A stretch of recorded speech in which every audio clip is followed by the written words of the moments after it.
For the last, I guess, 9 months or so, since the economy took its giant collapse all over the world in different areas financially, I've been meeting people that are trying to figure out what to do financially. And I've watched so many people in business who are trying to figure out what to do. Their customers are responding in a different way. They're hanging on to their money, and they're concerned. And so I thought, the traditional approaches to business are not making a difference. What I'm best at is modeling.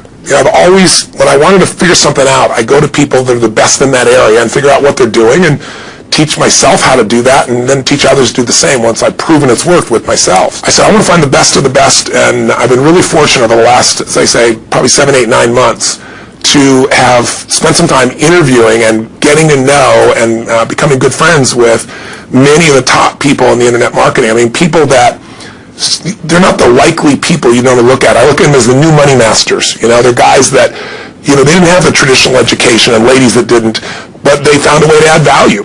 So whether you're looking for an opportunity to figure out how to have a second income stream, or you have some form of business you're considering being in, or you're in and you want to learn some tools, I thought I'm going to create some great products for this, but I thought I'd just send you out first a neat little interview that I did with them. These guys called me up and said, can we come by? I'd love to chat with you. I said, we're going to chat. Let's put it on film. So we just knocked around, and what they wanted to ask me was, look, we spent enough time with you. We know you know how to get people to take action.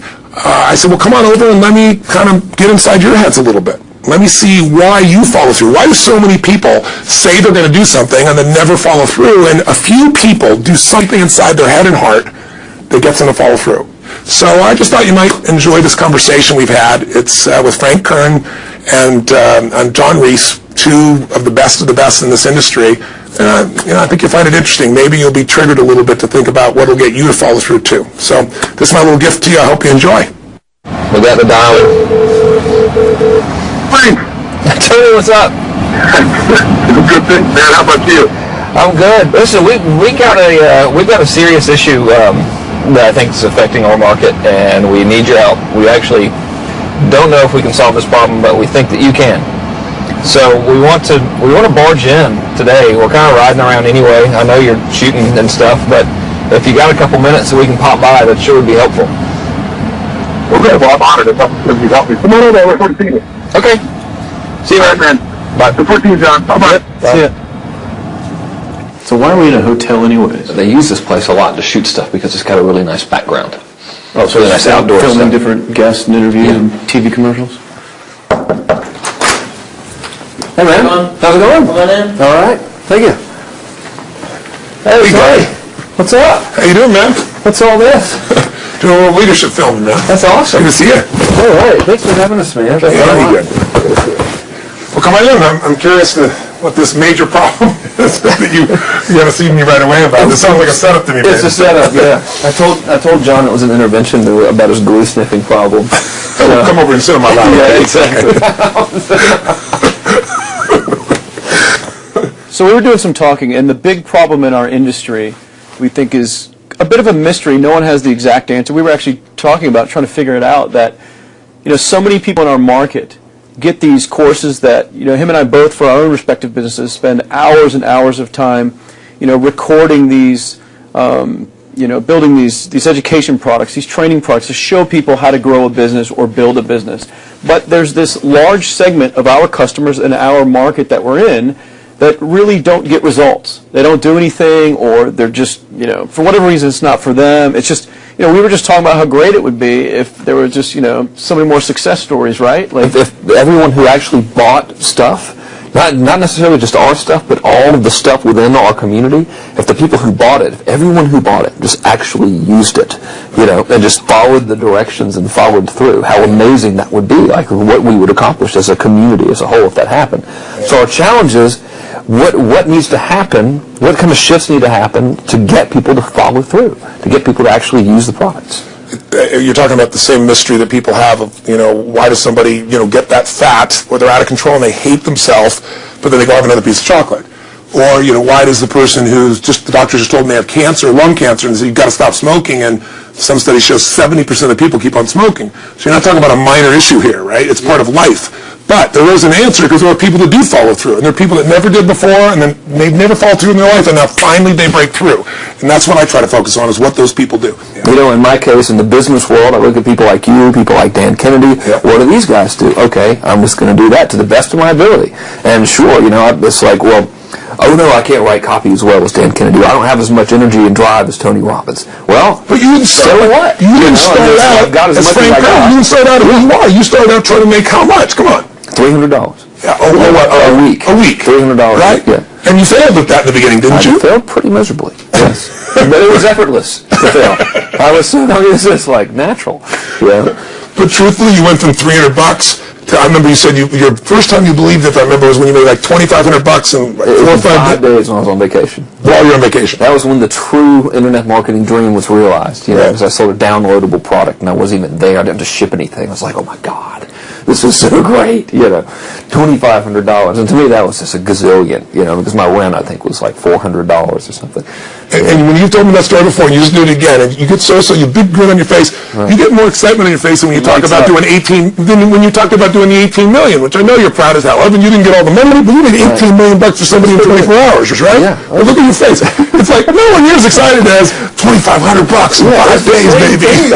The $2,500 is just as there's no difference. No, there's even more, because there was a moment when you recognized what was possible, but you didn't recognize it until you actually experienced it, but you only experienced it because you had to. Right. You had to keep going until you found it, just like you did. You had to keep going until you found it. It's like the validation that the fear doesn't have to matter anymore, that you don't, there is no other, that, not having the plan B and knowing that you're going down the one path towards what you want. Yeah. It's the validation in your brain that, hey, this works. It may not work yet on the level I want it to, but it works. I've just proven it to myself. Right. And for that, I win. It's game over. I've already won. Yeah. Because I've proven it to myself. Right. So it validates everything in my mind that I'm going to do now just at a higher level. Right. Doing more of it. That's it. Right. You just now leverage it. You now just stack it. So what do these people need to get started? Why aren't they starting? We all know the answer is fear. But the difference with you guys or me or anybody who's followed through is we're more afraid of what life would be like if we don't follow through than the person who's willing to settle for what they got and kind of hope it'll change and maybe purchase something for the moment and then not follow through with it. It's almost like people, overachievers, have a little more fear. They're a little more afraid of missing out. They're afraid of not being there, or they got a strong enough reason to follow through. So I'd say if you're looking at home, you want to give somebody some value, go, where do I start? I'm sick of this. That's a damn good place. That's probably where they bought the product in the first place, but now they're not. Escape from that for just a minute. What's that? They bought the product to escape from that state. Just for a moment. Yeah. So, because guess what? What makes people excited is progress. You don't have to be at the goal yet to feel alive again. You have to make progress. And the first step to progress is make a decision and buying the product. But then they don't do the second step, which is open the damn thing up. I think another powerful distinction that you're hitting on here is the fact that a lot of people that have breakthroughs in their lives, like including Frank and I both in different, success stories, situations, whatever you want to call them, is that, people typically hit rock bottom before that must is a reality. You're right. So, in thinking of that, because a lot of things as well, like we hear in marketing, like if you had a gun to your head right now and you had to make money in the next, 48 hours, what would you do? And that really resonates with people. But so I just wanted to bring this into the conversation because I think a big part of the market of all these people aren't people that have their backs completely against the wall yet. That's right. Okay, so they're not in a must situation yet.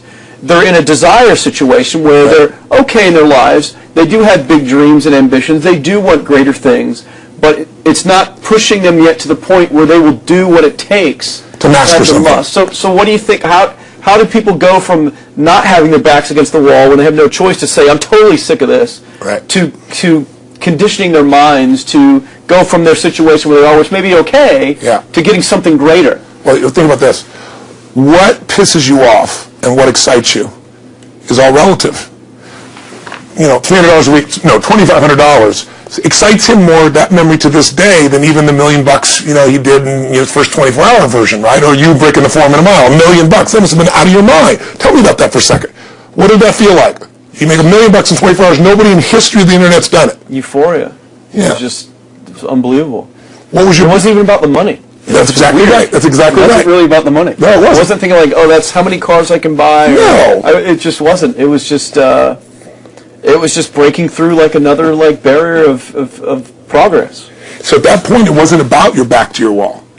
At that point, what it was really It was a about... further point for my fear, is what it really was. For the point for your fear, and for some people, and I think in some cases, it's also a recognition of who I am and what I'm capable of. So for somebody whose life is already great, this is about, what if I could take on another skill that could create more freedom for my life? And just saying, I'm not going to go out and try and do it all perfectly right now. What I'm going to do for the next 8 weeks, I'm going to create a ritual. I'm going to do one thing a day to condition my mind, right? So I get strong, so I follow through. I'm going to read something. I'm going to listen to something. I'm going to immerse myself. I'm going to go for an intense jog, or I'm going to go lift weights, but I'm going to do it consciously to get in a state where I'm going to follow through. That's number one, because people follow through when they're in state. Second, I'm going to get clear about why this is a must for me. It's not because my back's against the wall, but because I want to master an area of life that could create some freedom. I'm not going to master it overnight, but I got the system, I got the plan. I'm going to do one thing a day. I'm going to work on one subject a week. This week's going to be about figuring out what the right product or industry is. Next week's going to be basics of building traffic. And each week I'm going to make a little progress, and I'm going to get to a goal, whatever that is. I'm going to make $1,000, my $300 in a week. I'm going to get to my $2,500. That first $2,500 is the most excited. Unbelievable. The first $300. I remember It's life-changing, too. It is the most life-changing. I remember I was supposed to be a truck driver, making $24,000 a year because I'd be making the most anybody in my family had ever made. How'd that work out for you? Yeah, very, very well. Thank God I'm not driving a truck, right? I think you could drive the truck. I figured out I could pull it with my finger, man. I could do it with my teeth. I could pull it with my teeth, right? 36 grand a year was the goal. If I could make $3 grand in a month. And when I did that, I was out of my mind. And then it was like, could I make 10 grand a month? Then it was 10 grand in a day, then 100 grand a day. Then could I make $1 million in a day? I had a day where I made $400 million in a day. The stock value of the company I took public, my personal stock. But it was probably after I did it, though, so it doesn't really count. I'm just joking. You're right. People will remember who's first, Tony. 400 million. Who cares? Who cares? I'm not saying that's amazing, though. I'm not saying of course. because they told me when I was on stage, I had this audience of about 15,000 people at the Continental Center. It was during the stretch break. I was doing what I loved, rocking the house. Everybody's going crazy. And they go, the stock's worth $400 million right now. I was like, wow, that's cool. It's like, okay, that's, no one sounds stupid. It's like, what's next? And I went right back to what I loved. Once you break through, then it just becomes a game. The people that are getting your products have not yet broken through in most cases. The breakthrough happens by conditioning your mind every day, by feeding it a role model or a story. It's putting yourself in a peak state where you follow through by getting physically strong. It's creating a little ritual of doing a little bit each day, and then you get momentum. But the most important thing of all is what we started out with. Why? Absolutely. Why is it a must for you? It doesn't have to be you're against the wall, but it has to be something you're hungry for, because the only difference in people is hunger. And if you're not hungry, get around people that are hungry and something will hit you. You watch a conversation, you get around people that are doing better, and all of a sudden you start going, my life sucks. I remember I went to a guy in L.A., he's one of the most multi-billionaire guy, I'll never forget, and I lived in the Del Mar Castle, and I was really proud. That was like the symbol of me having taken myself from being poor to providing for my family this great place. It's built from castles in Europe overlooking the ocean, not far from you. And I went to this guy's house, he's a billionaire, he took me down to his wine cellar. I don't even drink wine. Went through this whole thing. At the end of the night, I was depressed. I lived in the Del Mar tenement, as far as I was concerned. I really was. I was like, I lived in a crappy place, and all my standards changed. All of a sudden, I wasn't willing to settle for living there. All of a sudden, my back was to the wall in a different way, because as a man, I knew I was capable of more. So people can change their standard by getting around where it's better. People can change their standard by getting associated with what's true, like the bills they got to solve, the problems they got to do it. Or they can do it because they're excited, because it's something new they want to take on. Everyone's different. But they got to find the why, and they got to come up with some daily rituals to get them going, and just do a step at a time. That's where you get momentum. Awesome.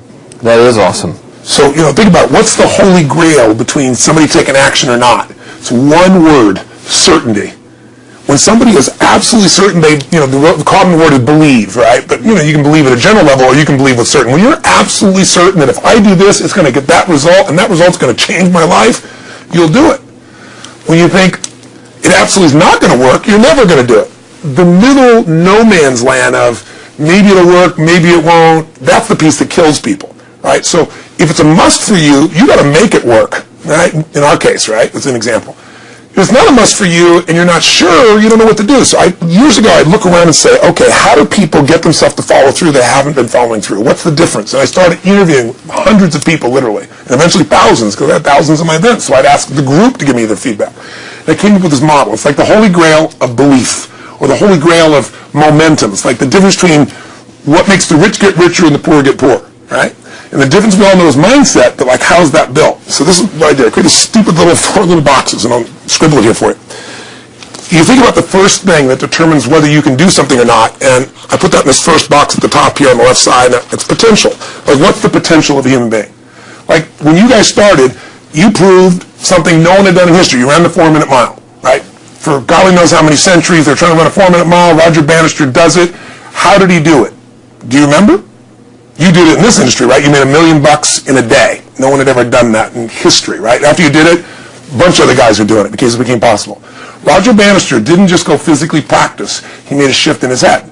He practiced in his head because he could never achieve it physically, so he had to change in his head first so that the result became certain enough he believed it, and then his body got him through. After Roger Bannister ran that 4-minute mile, within 2 years, 37 people ran a 4-minute mile. Wow. When no one in history had ever done it. Now here's how it works. The potential for anybody getting your product is extraordinary. They can do what you've done as much, more or less. They can do whatever they want to do. The potential's there. The market's proven that. Whether or not they tap into potential has a lot to do with what action they take, which is the question you came to me with, right? Like, God, they all have potential, but they're not taking action. And we all know that the action they take is going to determine the results they get. That's pretty obvious. So most people have a belief about what their real potential is no matter what you tell them. And that affects how much action they take. And of course that affects the result, and then ironically, that result reinforces their belief. And then their belief affects it. So I'll give you an example. Let's say a person has unlimited potential, we all agree. But they take little action, little results. Why? Because they have to start with a problem with their belief. They don't believe it's really going to happen for me. Maybe for Frank Kern because he's got the cool hair and stuff, or maybe it's for you because you're so driven, but it's not me. Maybe Tony Robbins because he's a freak, got these big teeth. Whatever their thought process is, right? They got this thing, right? But what happens is, if you believe that there's very little potential, how much action are you going to take? Nothing, little. And when you take little potential with a little action, what kind of results do you get? Lousy little results. And when you get little results, what does that do to your belief? You go, see, I told you this was a waste of time, told you this wouldn't work. And then what happens? You tap even less potential. You take even less action. You get even worse results, and your belief gets even weaker. And this sucker feeds on itself until you are in a downward spiral. It's poisonous. It's poisonous and it's self-fulfilling. Now, what if something could happen that could come along and fill you with a sense of absolute certainty? Not like I believe, but mean where you know. In you guys' case, mine as well, we knew because we had to. Because we burned the boats. There was no other option. We had to find a way. We weren't going to live that way. We all did it in different ways and for different reasons, but in essence, that was it. If you get yourself in a state of certainty that this is going to work, I'm going to find a way, and if this doesn't work, I will make the way, then you tap a lot more potential. And when you're certain in your potential, you take massive action. When you take massive action, you really believe in something, you get great results. When you get great results, your brain goes, see, I told you I was a stud. I told you this thing would work out. Now you're even stronger. You tap more potential, take greater action, greater results. That's how you went from $300 in a week to $2,500 in 5 days to $100,000 in a month to $1 million in a day. Same thing with you. And we get momentum. So the rich get richer and the poor get poorer. Now some people go out and they go, well, I'm going to take a bunch of action. All right, I'm going to open this product. I'm going to try it. And they'll say to you, I even did it. But it's like a salesman who goes and knocks on the door, and he knocks on 100 doors and says, you don't want one of these, do you? Yeah, exactly right. Yeah. And even if he doesn't say it verbally, his face says it because he doesn't believe it's going to work. So his voice, his body, the execution is so weak. Maybe if he talks to 100 people, somebody's going to buy out of pity. They don't want his kids to starve, right? But he's not going to get the result. So the core difference in people is how do you produce certainty when the world isn't giving it to you? You go out and you try. In your case, you're $100,000 in debt and nothing's working. How do you keep yourself going? The way you did it, the way I did it, the way you're doing it, we may not have done it consciously, is we didn't change our potential. That was there. And it wasn't even taking more action. Taking more action with a belief it's not going to work, it's not going to change anything. We got results in our head that made us feel certain as if it had already happened. True or false for you? True. Right? So give me an example so people know I'm not just making this crap up. Well, I mean, just like when I had nothing, I already knew I was driving like Ferraris and Porsches and stuff because I always wanted those cars. I already knew I was going to have them. It was inevitable. Right. That was just my inevitable outcome. But how did you do that? Did you have a ritual? Did you think about it regularly? Was it one time you thought about it, or was it something you had an obsession towards? I had an obsession towards it. I mean, I used to work in a video store, which is the last job I ever had in my life. Thank God. And I used to go to work almost every day, and I used to bring 2 magazines with me to read on my breaks. Entrepreneur magazine, just to read about business and everything else, and read about what other people are doing, look for role models. And I used to carry an auto trader with me. And I used to look at Porsches that were for sale. Yeah. And people always used to ask me, what are you doing with that Auto Trader magazine? I'm like, well, I'm just picking out the Porsche that I'm going to buy. Right. Which probably got you a lot of crap. I did. People made fun of me. I actually had a boss at that job tell me, you really shouldn't do that to yourself, John, because it's very, very likely that is never going to happen. That it's very likely that you're never going to have that car. Yeah. That's the kind of belief he was trying to put in my head. And I was like, no, you don't realize that it's inevitable that I will drive here sometime in the near future with that car when I'm not working for you and drop movies off for you to put back on the shelf. And that actually happened. And it was one of the most fulfilling days of my entire life. And the great thing was when I pulled up in this car, I was in my mid-20s. Yeah. A car that most mid-20s. What kind of car was it? It was a Porsche 911 Turbo. It was a convertible and everything. It was a beautiful car. It was what I always dreamed of having. But, for a few years I'd always circle the ads of which ones I was going to buy. Well, when I finally got it and I pulled up at the store, I had all these people, some people that were still working at this $7 an hour job were there years after I left. And I'll never forget this, even the boss and stuff, and the reaction of the people was like, wow, that is awesome. Yeah. Is that your dad's car? And all I said to them was, not exactly. Good for you. And I just smiled and just left. But it was, it's the weirdest thing, but I just knew it was going to happen. But you knew it because I conditioned myself to you did it over and over again. Yeah. When I was in high school, I was not a popular kid, but I was passionate and intense, and I'll never forget, some particular girls gave me some crap, and a guy too, and I wrote in their journals or their annual yearbook at the end, I wrote, someday, I said, you treated me like hell. Someday, I'll be rich and famous, and you'll be an effing truck driver.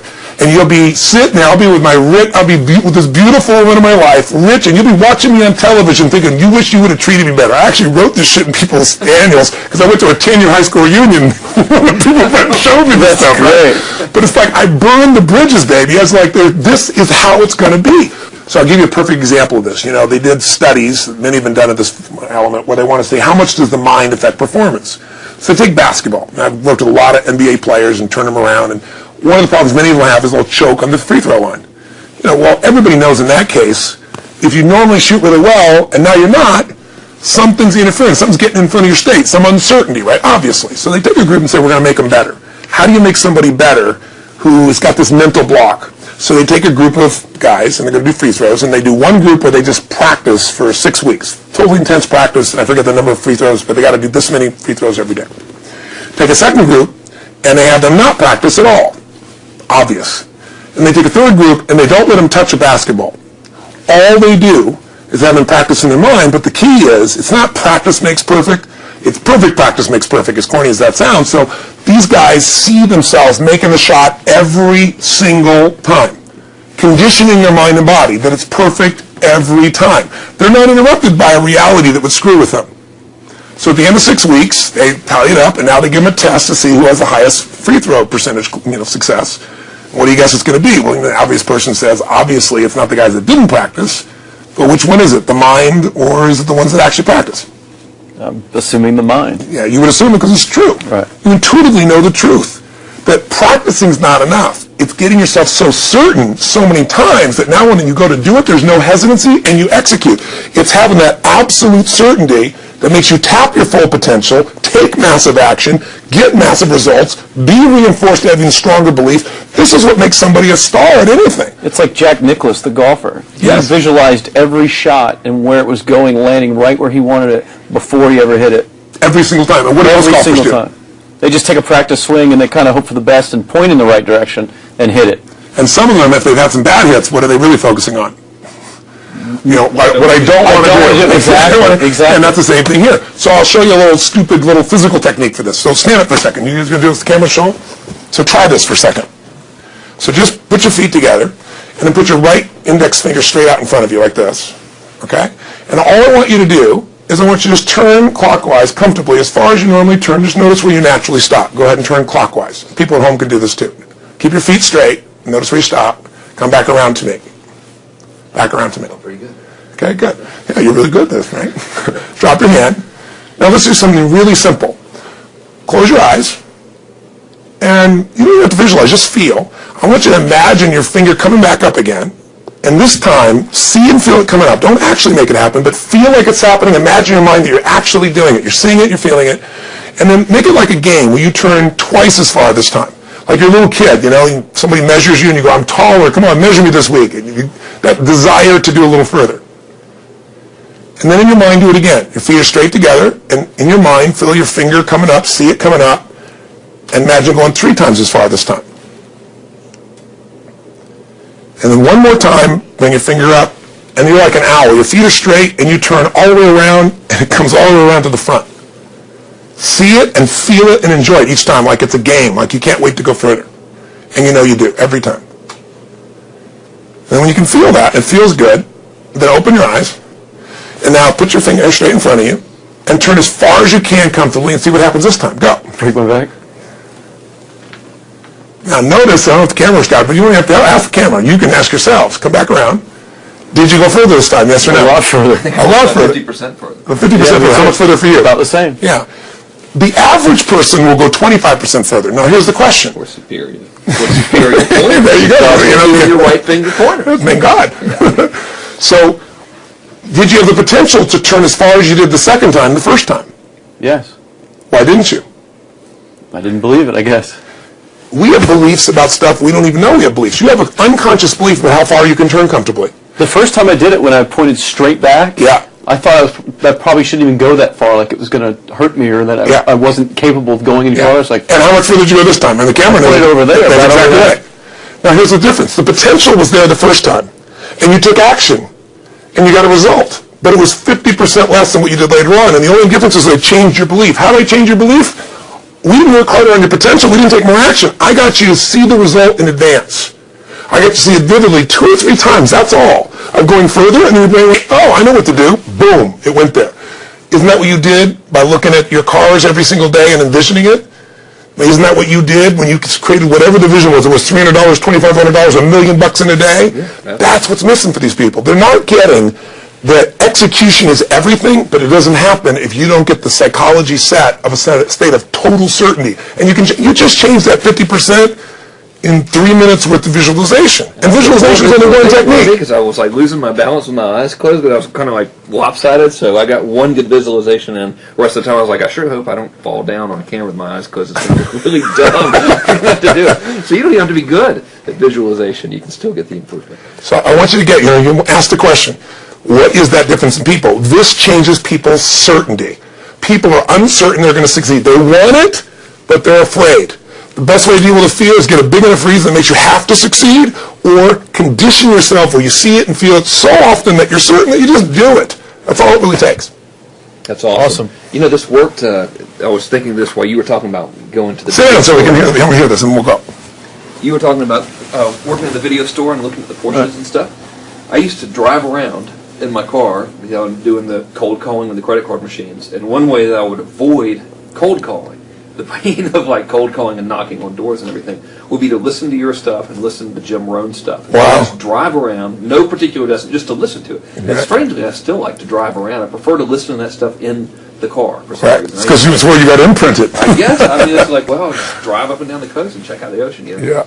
So I would drive around, and I would envision myself holding those types of seminars, wow. teaching people that kind of stuff. And 3 weeks ago, I was teaching a seminar in San Diego, and I was talking about beliefs and envisioning things, and I had to stop. And I shared with the audience, I was like, you're not going to believe this, but I actually used to envision this very moment. Wow. I'm talking to you right now. So wow. it really, really works. Wow. Definitely works. Makes a difference, I'd say. I'll tell you what, I worked with Andre Agassi in 1993, I think it was. He'd been #1. He dropped to 32nd in the world. And he was literally ready to quit with no exaggeration. His father was managing him, and he was so angry with his life. And he went through some, I think, wrist surgery at the time, and he's working on his swing. And he was dating Brooke Shields at that point. They weren't married, and not his current marriage, obviously. And so she said, you got to come see Tony. She goes, I don't need motivation. He goes, he's not motivation, man. He's strategy. He'll show you how to make that shift in your head. So he comes. I work with a guy. In the beginning, he's saying, do your magic stuff. Like, oh, yeah, great, thank you. And I said, tell me. You ever hit a tennis ball perfectly? And I'm trying to get him in the zone to remember that time, like you visioned, where he was perfect at it. He goes, of course I have. And I get him vision over and over again. And finally, he's in the zone. He's feeling that again, right? He's seeing it, and he's feeling certain, and the swing is going perfect. And I said, how's that feel? He goes, it feels perfect. I said, but are you thinking about the swing? You're not thinking about the swing. You're not thinking about how to do it. You're just seeing the result you want so vividly that it's there. So all we did was train him how to go in that state over and over again. He won the next weekend. The second weekend he came in second. Within 6 months, he was #1 in the world again. And he gave me unbelievable credit. But all it was conditioning the mind. You did it with tape, so did I. We were just talking about this earlier, Pam and I used to go when I was 17 years old down to downtown Los Angeles, this place called Night Education, K-N-I-G-H-T, like in the night. And I'd save up all my money, work as a janitor, and I'd get these tapes and listen to these things over and over and over again. I went there for years, and I didn't have enough money, and I leveraged everything I had, but I knew how to train my mind. It's the one thing I knew how to do. This man's name was Mario. I saw him in his 80s. He obviously knows how my life turned out and was very proud of the role he played in that process. He used to tell people the story. This guy's the real thing. He didn't just start out this way. This is how Tony did it. He listened to these tapes. He conditioned himself, right? This is the real stuff. He passed away a few years ago. I'm calling his house, and he passed away, and his daughter was there, and she wanted to share with me that how I touched his life and so forth. But the best thing was, I thought, you know what? I want to get those tapes. I want to get that stuff that conditioned. I want to go back to that moment like you did of, that moment was visualizing, now I'm living it. And she said, he left all this in his will to you. So I have all these tapes now that are from the time when I originally went through, and I'd go to sleep and I had these sleep tapes that conditioned my mind to believe that I could succeed even when I was sleeping, or to build energy in my body. And anybody who wants to succeed has got to know it doesn't just happen. You can buy a product, but you also, with that product, have got to condition yourself. You got to make it a must, and you got to get a ritual. And if you do it, whatever you used to dream about you thought was so huge, you'll just live it. You'll live it like you lived this yesterday, like we're all living the life that we envisioned. Because we had to, and because we played this game with our head. We got the belief to be real by seeing it enough times and feeling it enough times till our brain believed it, and then it made it happen. Which raised the potential, which made us take more action, which got us better results, which raised our beliefs again. That's right. And then that's why the rich get richer and the poor get poorer. So instead of bitching about it, change it. And this is how you change it. It's like a self-fulfilling prophecy. Completely. It's pretty easy to change. Just that one simple exercise was amazing. I'm still like, holy crap, I wonder what else I can do now. But look what most people do. Most people do the opposite of that, right? They get the product, or they think about doing it, and what do they envision? It's not working. That's right. The excuses. So they envision it not working. As soon as they envision it not working, they feel uncertain. As soon as they feel uncertain, how much potential they have? Little, if anything. And so they send back your product, and they listen to the damn thing. And guess what? What does that do, by the way? They make that as another lousy result in their life. I didn't even follow through on that, and they believe even less.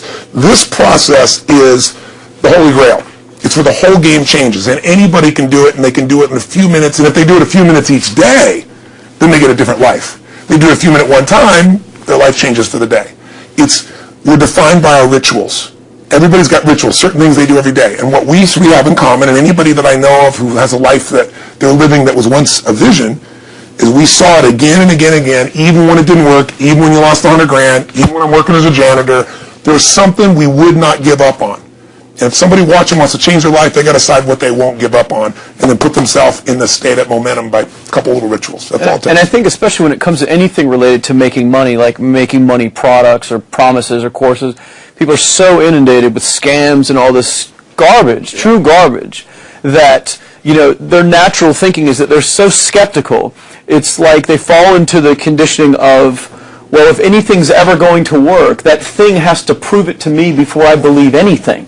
So when they go to approach the thing to make more money with, they're like, well, I'm starting at zero, and this thing has to prove to me that it has any potential at all before I believe that it will. Don't you agree with that's the case? Unfortunately, it's the case, but here's the truth. When somebody says to me, in my business even more, because a lot of people think I'm a motivator. I hate that term. That's never been what I've done. I do believe in energy, and I'm passionate. They see 10,000 people in the room rocking, they go, oh, he's motivating them. I believe in peak state. You get a top athlete, you get in a concert, and you get in state, right? The problem is, to defend themselves so they won't be disappointed again, they lower their expectations. So someone will say to me, well, I'm skeptical, or I'm pessimistic, and my response to them is, no, man, you're gutless. It takes no guts to be skeptical. You don't have to have any capacity to be a critic. And now with the web, you don't even have to own that you're the one being the critic. You can burn somebody and, anonymously, right? I said, you know what? It takes guts to believe. And if you think something's going to do it for you without you putting your guts on the line, you might as well forget it right now. So this idea that I'm skeptical or they got to prove it to me, it's the biggest lie. What that really is your fear talking. You're so scared of failing, you don't even want to get your hopes up. And if you don't get your hopes up, you might say, well, what if they get their hopes up and somebody gets disappointed? How many disappointments have we experienced in our business careers and in our lives? The difference is some people take disappointment and let it destroy them. Other people take disappointment and let it drive them. And you get to choose. Are you going to turn this thing into why it didn't work and a bunch of stories and excuses, or are you going to take this thing that didn't work and figure out what are you going to do to make it work? And it may not happen the first time, the second time, the third time, but the people that are relentless find the way. And if the common denominator in all these guys that are kind of our friends or family, money masters, the new money masters is they all did it with will. Nobody here inherited this stuff. Everybody figured it out.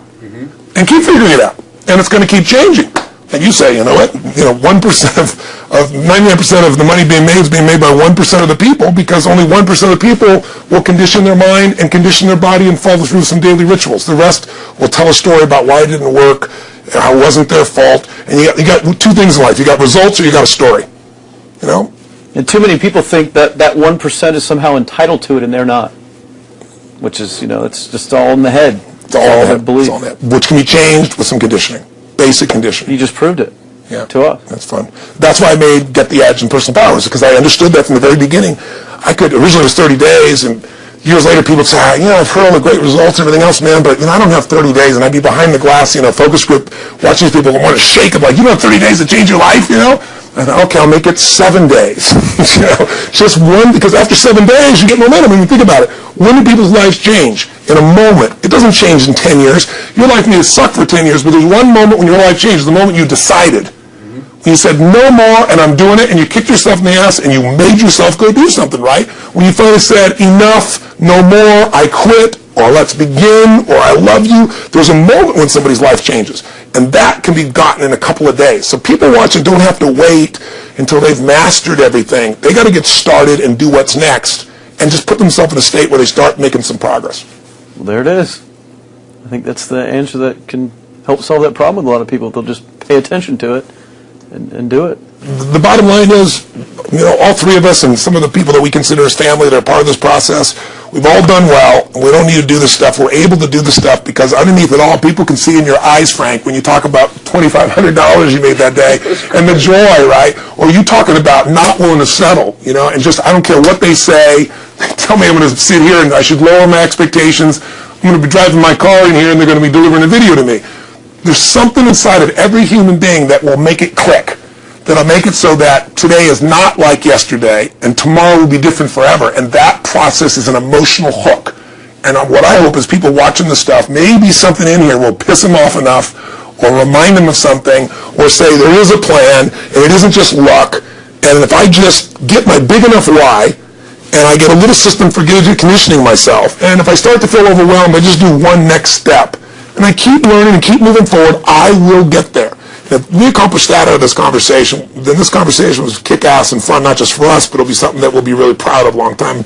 Whether it happens or not really has nothing to do with us, but whether or not people